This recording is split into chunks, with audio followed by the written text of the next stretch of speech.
Кыргызских мигрантов задерживают и бьют чаще, чем таджикских. Русских на них практически не осталось. Там одни сплошные мигранты и дети мигрантов. А ваше поганое посольство в ответ на многочисленные обращения опубликовало свое обращение, что гражданам Кыргызстана надо соблюдать закон. Запростарды жіберсеңіз, анан ошого жараша жооптор берилет. Канча күндө жооп бересиздер ага эми? Бесполезно, да? Действительно, не работает. Пишите везде, пишите «не согласен».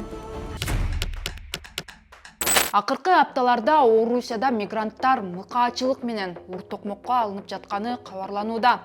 Социалдык тармактарга тараган видеолордон алардын омон тарабынан аюусуз токмоктолуп жатканын көрүүгө болот. Ал эми Москва мигранттарга болгон мындай басымдын себебин али күнчө түшүндүрө элек. Ал тапта орусиялык саясатчылар эки жарандуулугу бар Борбор Азия өлкөлөрүнүн жарандарын согушка жиберүүсүн талап кылууда. Орус бийлиги эмне максатта мындай рейдтерди уюштурууда? Камалган, сабалгандар арасында кыргыздар да барбы? Кененирээк талдап берем, атым Асель, саламатсызбы? Орусия Украина менен болгон согушта өзү адегенде анонс кылган ийгилигин жарата албай жатат. Согуштун кесепети бир эле Украина аймагында эле эмес, Орусиянын чектеш областтарына, жада калса Москвага да жетти. Өткөн айда диверсанттар Белградка кирип, ФСБнын пунктун талкалап кеткени белгилүү болду. Андан мурун дрон Кремльге чейин жетип, жарылган эле. Көп узабай дрондордун Москвага жапырт чабуулу болду. Орусияда атка минерлер тез арада согуштук абал киргизип, жаңы мобилизацияны жарыялоону талап кылууда. Мисалы, мындай ойду Вагнер жеке аскердик компаниясынын жетекчиси Евгений Пригожин баса белгилеген. Бул жана башка факторлар Орусия тарапта адамдар жетпей жатканынан кабар берүүдө. Ал өткөн жылы жарыяланган жарым-жартылай мобилизация жана электрондук чакырууларды киргизүүсү. Эми согушка адамдарды тартуунун жаңы ыкмалары иштелүүдө. Мамлекеттик думадагы Справедливая Россия фракциясынын жетекчиси Сергей Миронов Борбор Азия өлкөлөрүн сындады.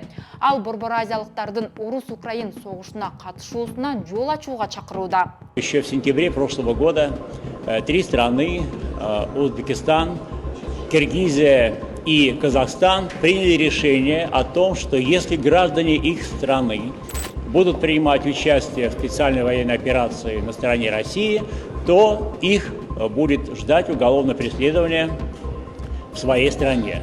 Мы же вообще члены одной организации. Я думаю, что необходимо принимать решение межгосударственное, что именно если речь идет о защите интересов страны-участницы, то тогда, естественно, никакого уголовного преследования быть не может. Баса белгилеп айта кетүү керек. Евразия экономикалык биримдиги аты эле айтып тургандай, экономикалык жана кызматташтык бул уюмга мүчөлүк бири-бирине аскер берүүнү милдеттендирбейт. Миронов мындай деп жатканда, анын башка кесиптеши кош жарандыгы бар адамдарды аскерге чакыруу тууралуу мыйзам жазып жатканын 6-майда билдирди. Ал коммунист депутат Михаил Матвеев. Эгер документ кабыл алынса, Борбор Азиялык гана эмес, бардык мигранттарга тиешелүү болот. Согуш жүрүп жатат. Россияга аскерлер керек. Биздин жарандыкка кош келдиңер. Бирок Орто Азиялыктар аткычтар менен минометчилар эмес, такси, көчө шыпыргыч жана курулушчулардын полкуна кирип жатат. Жигиттер, согушка барганга убакыт келди. Мыйзамды изилдеп өзгөртүүнү киргизип жатам. Эгерде кеп кош жарандуулукта болсо, анда ага тыюу салуу керек. Же бул жарандарды мобилизациялоо мүмкүнчүлүгүн караган эрежени коррекциялоо керек. Антпесе орус жарандыгы буларга жөлөк пул, энелик капитал, балдарга жөлөк пул, пенсия берет. Бирок эч кандай аскердик милдеттенмелер жок. Туурабы? Депутат эле эмес Орусиянын тергөө комитетинин төрагасы Александр Бастрыкин 11-майда Санкт-Петербургдагы эл аралык укуктук форумда сүйлөп жатып, мигранттар арасында кылмыштуулук өскөнүн белгилеп, аларды согуш майданына жиберүүнү, болбосо мекенине кайтаруу керек экенин айтты. Мигранттардын саны көбөйүп жатат. Ошону менен бирге мигранттар арасындагы оор кылмыштардын саны өсүүдө. Тергөө комитетинин коомдук сайтындагы комментарийлерге орустар фронтто жүргөндө мигранттар биздин тылга чабуул коюп жатат деп жазып жатышат.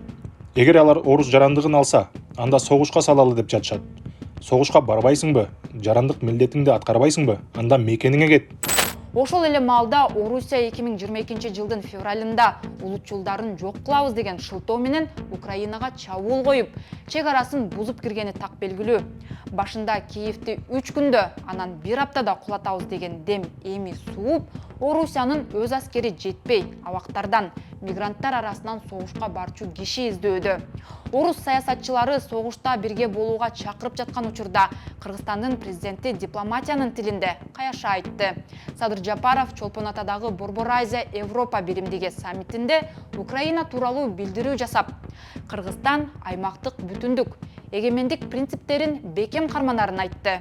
Мы приветствуем посреднические усилия и мирные инициативы, способствующие поиску взаимоприемлемого решения по завершению этой войны. Кыргызстан неукоснительно придерживается принципов территориальной целостности, суверенитета, невмешательства во внутренние дела государств и выступает за соблюдение общепризнанных принципов и норм международного права. Айтмакчы, орусиялык саясатчылардын билдирүүлөрүнөн карапайым орусиялыктардын даттануулары да коштоодо. Ал атайын уюштурулганбы же дал келип калдыбы айтуу кыйын. Кайрылуулардын биринде Москва облусунун тургундары тажикстандык мигранттарга чара көрүлүшү керектигин айтышкан. Айтсак, 29 майда социалдык түйүндөрдө тажик мигранттарын стадиондон колдорун артка кайрып алып чыгып жатканы тартылган видео тараган.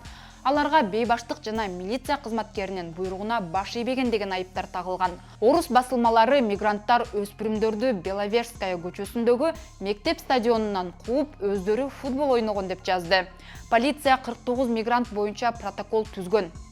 Бул билдирүүлөрдөн кийин Орусиянын ар кайсы шаарларында мигранттар сабалып, жапырт кармалган учурлар каттала баштады. Жергиликтүү тургундардагы мигранттар коомдук тартипти бузду деп көбүрөөк арызданып жаткандай таасир калтырууда.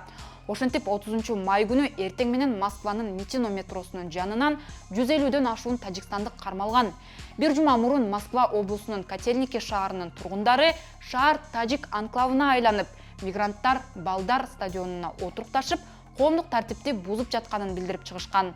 Алар мигранттар Балдарды кордоп, шаарды таштандыга толтуруп, тынчтык бербей жаткандарын айткан. Мигранты жгут здесь костры, бросают мусор, детские площадки. Русских на них практически не осталось. Там одни сплошные мигранты и дети мигрантов. У нас абсолютный бардак. Лес загадили. На детских площадках с детьми гулять невозможно. Жители города уходят гулять со своими детьми в соседние районы, потому что здесь просто невозможно жить.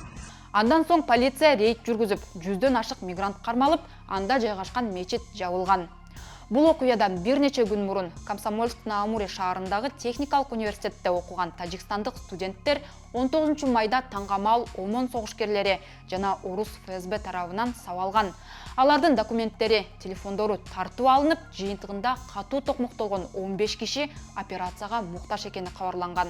Саясат талдоочулар мигранттарга болгон мындай басым ачык айтылбаган кандайдыр бир өнөктүк болушу мүмкүн экенин болгоп жатышат.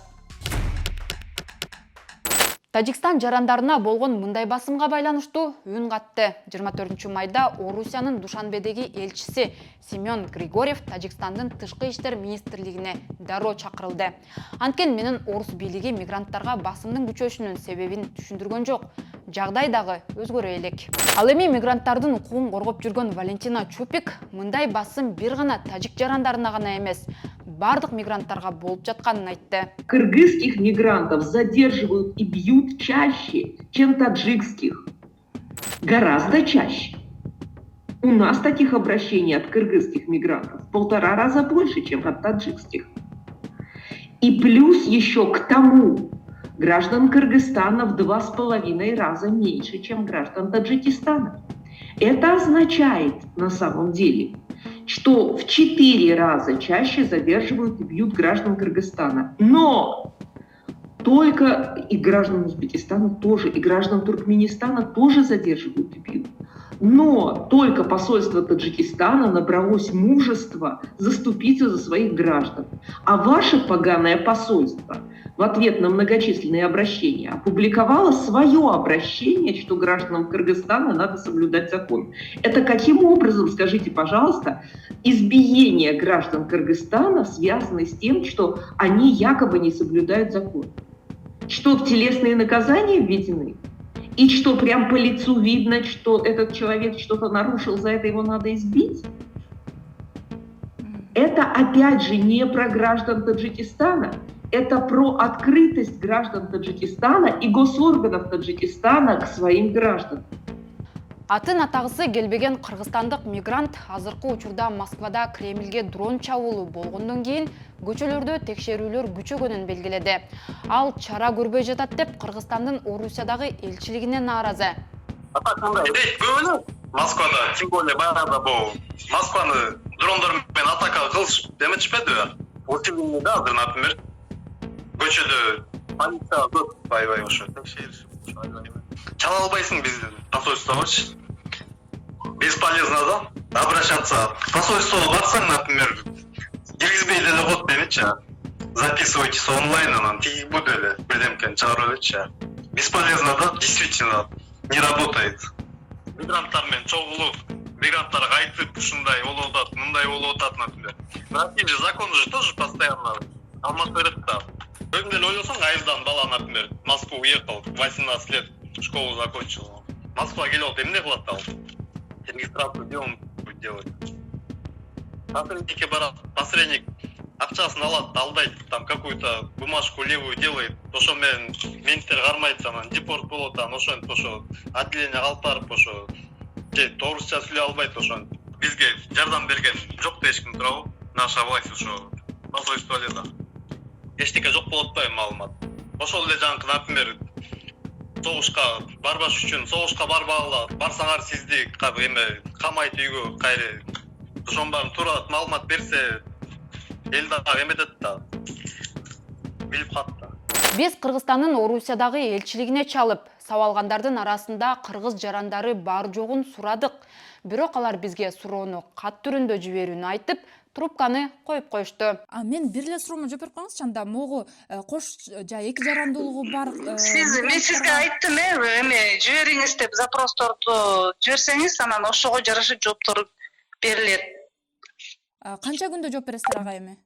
Эгерде элчилик жарандарга жана суроолорго ачык болгондо, мындай нааразычылыктар айтылмак эмес эле деген ойдо калдык. Эми кош жарандыгы бар тажикстандыктар Орусиядан чыга албайт. Тажик мигранттарынын айрымдары аскер комиссариатына мажбурлап каттоого алынып, Орусиянын куралдуу күчтөрүнүн резервине киргизилгенин айтышууда. Мигранттарга жашаган жеринен кетүүгө дагы тыюу салынды. Бирок укук коргоочу Валентина Чупик мындай тыюу Борбор Азиянын бардык жарандарына тиешелүү экенин, негизи эле Орусиянын жарандыгы барларга коркунуч жаратарын эскертти. Большое количество граждан, получивших российское гражданство, независимо от страны, из которой они происходили, сейчас получают запреты на выезд. Но это не совсем запреты на выезд, это такие письма счастья, в которых написано, что им будет запрещен выезд, если они не пойдут и не встанут на военный учет, на воинский учет. Это не только граждане Таджикистана. Знаете, чем граждане Таджикистана отличаются от граждан Кыргызстана в этом плане? Граждане Кыргызстана никогда не живут по адресу своей прописки. Вся разница. Поэтому граждане Таджикистана это получают и ходят в свое посольство жаловаться. А граждане Кыргызстана живут счастливо и не в курсе. Так вот, граждан Кыргызстана накроет быстрее, чем граждан Таджикистана. Потому что граждане Таджикистана, получив такое письмо, обращаются в посольство или к нам, или и к нам, и в посольство, им говорят: быстро закопай в огороде российский паспорт и немедленно выезжай. А граждане Кыргызстана, которым отправили на адрес письмо, и непонятно, кто за это письмо расписывается, они об этом не знают. И они в двухмесячный срок не являются. И вот как раз они получают этот запрет. И не имеют уже шансов выехать из России. Так что это не про граждан Таджикистана. Это про то, что началась сверка между базами данных МВД и Минобороны России. И всего лишь, больше ничего. Это не про Таджикистан. Не только Центральной Азии, всем лицам, приобретшим гражданство Российской Федерации в последние 10 лет, надо напрячься, потому что вам наверняка на адреса вашей прописки, настоящая она или фиктивная, придет письмо счастья. И если вы по этому письму счастья не сходите, не встанете на воинский учет, либо не выедете, я советую выезжать, потому что как только вы встанете на воинский учет, на вас начнут давить, чтобы вы подписали контракт, а в ближайшее время могут и просто призвать. И если вы пойдете, встанете на воинский учет, вы потом мобилизации не избежите никак, если вы своевременно не выйдете.